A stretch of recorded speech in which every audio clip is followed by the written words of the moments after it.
আজকে বিকেলে খাচ্ছি ঘরে বানানো দহি বড়া। যা টেস্ট হয়েছে না, মানে আমি বাইরের দই বড়াটা খেতে পারি না, কীরকম লাগে যেন। আমি একটু মানে গোটা গোলমরিচ দিয়ে বাটি, মানে মুখে এক একটা করে ফ্লেভার আসছে, দারুণ লাগছে। গ্রিন চাটনি দিয়েছি, ইমলির মিষ্টি চাটনি দিয়েছি, আর দই অবভিয়াসলি। তো বাইরে পড়ছে বৃষ্টি, মুষলধারা বৃষ্টি পড়ছে, আর বিকেলে চা খাওয়ার ইচ্ছে হচ্ছে না। এখন টাইম হচ্ছে 6:30।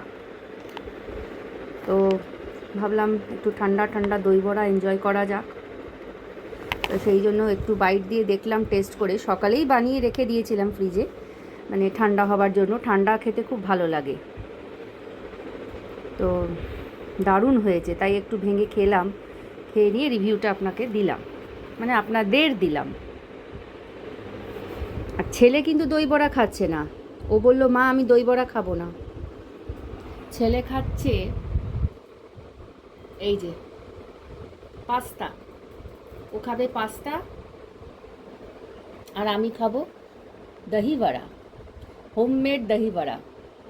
কিন্তু এটা রেডিমেড পাস্তা, এটা আমি বানাইনি। রেডিমেড যে আসে এটা সুজির পাস্তা। এই যে সুজি দিয়ে এটা করা। যাকে ও এটা খাবে, আমি এটা এনজয় করব। বাইরে প্রচুর প্রচুর বৃষ্টি, ঠান্ডা ওয়েদার। আজকে চা খাওয়ার একদমই আমার ইচ্ছে নেই। ও বলল, মা দুধ খাবো না। আরাম ঠিক আছে, তুমি পাস্তা খাও, আর আমি ঘরে বানানো দহি বড়া এনজয় করছি।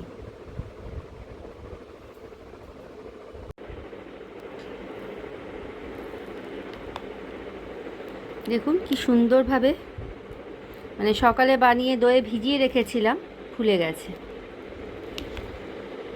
এই একটা বাইট আপনাদের জন্য। বাই।